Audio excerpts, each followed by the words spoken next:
ఈ తప్పులతోని అప్పులతోని రాష్ట్రం నిండా మునిగింది. ఇవాళ మేము ఏదో దాన్ని సరిదిద్దుదామని 69,000 కోట్ల అప్పుతో తెలంగాణ రాష్ట్రానికి చేతికి అప్పచెప్తే 7 లక్షల కోట్ల రూపాయలు అప్పులు చేసింది. ఇక దద్దమ్మ చెప్తాడు కంటోన్మెంట్లో నేను అంతా చేసినాను.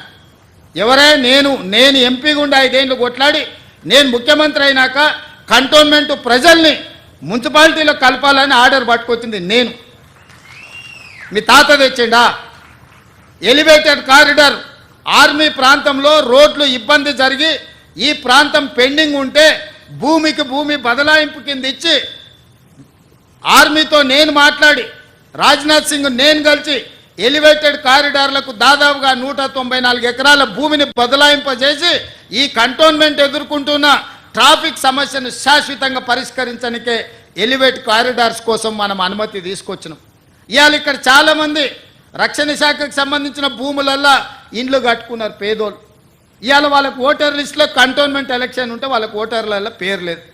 వాళ్ళు కనీసం ఓటు హక్కు కూడా తీసుకురాలేదు. 10 ఏళ్ళు ముఖ్యమంత్రిగా ఉండి 10 ఏళ్ళు రాష్ట్రంలో అధికారం చెలాయించి ఇవాళ అందుకే వాళ్ళకి శాశ్వతమైన ఓటు హక్కు తీసుకురావాలంటే ఈ రక్షణ శాఖ భూమిని తెలంగాణ రాష్ట్ర ప్రభుత్వం బదిలీ చేసుకొని తెలంగాణ రాష్ట్ర ప్రభుత్వం రక్షణ శాఖకు ఆల్టర్నేట్ ల్యాండ్ ఇచ్చి ప్రత్యామ్నాయంగా భూమినిచ్చి భూమికి భూమిని బదలాయించి ఈ ప్రాంతంలో ఉన్న పేదలకు ఇళ్ళ పట్టాలు ఇవ్వాలని ఇవాళ మేము నిర్ణయం తీసుకున్నాం. ఇంతకుముందు మిత్రుడు శ్రీ గణేష్ అదే అంశాన్ని నా దృష్టికి తీసుకొచ్చాడు. మా రెవెన్యూ శాఖ మంత్రి గారు నాకు చెప్తున్నారు, అన్న ఎంత భూమి అయినా బదలాయించు వాళ్ళందరికీ పట్టాలు ఇవ్వాలి అని.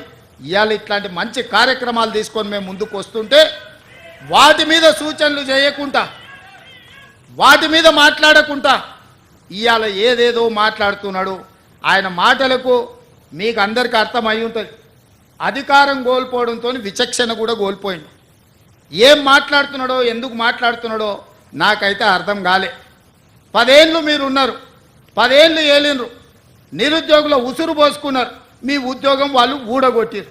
ఈ ప్రభుత్వం వచ్చినాక 90 రోజుల్లో 30,000 ఉద్యోగాలు ఇదే ఎల్బీ స్టేడియంలో ఒక్కొక్కరికి పేరున పిలిచి వాళ్ళకు ఉద్యోగాలు ఇచ్చింది ప్రభుత్వం కాదా?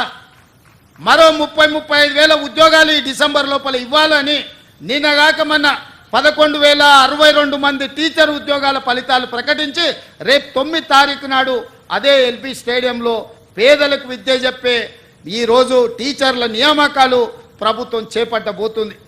అదేవిధంగా వైద్య రంగంలో వేలాది మంది పోస్టుల పారామెడికల్ సిబ్బందిని మన ప్రభుత్వం వచ్చినాక నియమించింది. ఇవాళ ఒక్కొక్క సమస్యను పరిష్కరించుకుంటూ హైదరాబాద్లో ట్రాఫిక్ సమస్యను పరిష్కరించుకుంటూ హైదరాబాద్కు వచ్చిన వరదల్ని పరిష్కరించుకుంటూ హైదరాబాద్ కూరుకుపోతున్న బురదలో నుంచి నగరాన్ని కాపాడాలని ఒక మంచి ఆలోచనతో ముందుకు వస్తే దాని మీద కూడా బురద జల్లుకుంటూ తిరుగుతున్నారు బామర్దులు. నేను అంటున్న కిరాయి మనుషులతో మీరు చేసే హడావిడి తెలంగాణ సమాజం నిశ్చితంగా గమనిస్తుంది. ఇవాళ పేదలకు అన్యాయమైందని ఏడుస్తున్నారు కదా. ఈ తెలంగాణ రాష్ట్రాన్ని దోసుకున్న నిధులు మీ పార్టీ ఖాతాలో 1,500 కోట్లు ఉన్నాయి. ఒక 500 కోట్లు తీసి ఆ మూసీలో మునిగిపోయిన వాళ్ళకి పంచిపెట్టండి. మీకు అధికారంలోకి రాకంటే ముందు తొడుక్కోవడానికి చెప్పులు కూడా లేవు కదా. ఈరోజు 1,500 కోట్ల రూపాయలు మీ పార్టీ ఖాతాలో ఉన్నాయి. అది ఎవరి సొమ్ము? తెలంగాణ ప్రజల సొమ్ము కాదా? ఇవాళ తెలంగాణ ప్రజలు మూసీలో ఉన్న పేదలు బాధలు ఎదుర్కొంటున్నారని మీరు మాట్లాడుతున్నారు కదా. ఒక 500 కోట్ల రూపాయలు మీ పార్టీ ఖాతాలో నుంచి తీసి వాళ్ళకి పంచి పెట్టండి. వాళ్ళకి ప్రత్యామ్నాయం ఏం చేయాలో చెప్పండి. ఈరోజు ఈ ప్రభుత్వం సిద్ధంగా ఉంది వినడానికి. హైడ్రా గురించి అసెంబ్లీలో చర్చ పెట్టినప్పుడు ఈ సన్నాసులు పారిపోయినరు, మాట్లాడలేదు. హైడ్రా మీద అసెంబ్లీలో చర్చ జరగలేదా? ఆ రోజు మీరు సూచన చేసి ఉంటే ఈరోజు మీరు అడ్డగోలుగా మాట్లాడాల్సిన అవకాశమే లేకపోతుండే కదా. ఈరోజు పేదలకు ఏం చేద్దామో చెప్పండి. మీ తాత సొమ్ము మా తాత సొమ్ము ఇచ్చేది లేదు. ప్రజలు కట్టిన పన్నుల నుంచి పేదలకు ఇవాళ 12,000 మంది బఫర్ జోన్లో లేకపోతే నదీ బెడ్డులో మూసి పరివాహక ప్రాంతంలో ఉంటే 15,000 డబల్ బెడ్రూమ్ ఇండ్లు ఇవాళ మనం కేటాయించడానికి నేను ఆదేశాలు ఇచ్చిన. మూసి మురికిలో దోమలతోని కలుషితమైన నీళ్లతోని అక్కడ బతకలేని శవాలుగా జీవోత్సవాలుగా ఉన్న పేదవాళ్లకు ఆత్మగౌరవంతో బ్రతకడానికి ఇల్లు ఇచ్చి ఇంటి ఖర్చులకు 25,000 ఇచ్చి మా అధికారులు అక్కడ ఉండి వాళ్ళని ఇంటి దగ్గర దిగబెడుతుంటే అభినందించాల్సింది పోయి అన్యాయంగా మాట్లాడుతున్నారు. డబుల్ బెడ్రూమ్ ఇల్లు కంటే ప్రత్యామ్నాయం ఏముందో చెప్పండి. పంచుదాం, ఇది ప్రజల సొమ్ము, మేము సిద్ధంగా ఉన్నాం బాధ్యత తీసుకోవడానికి.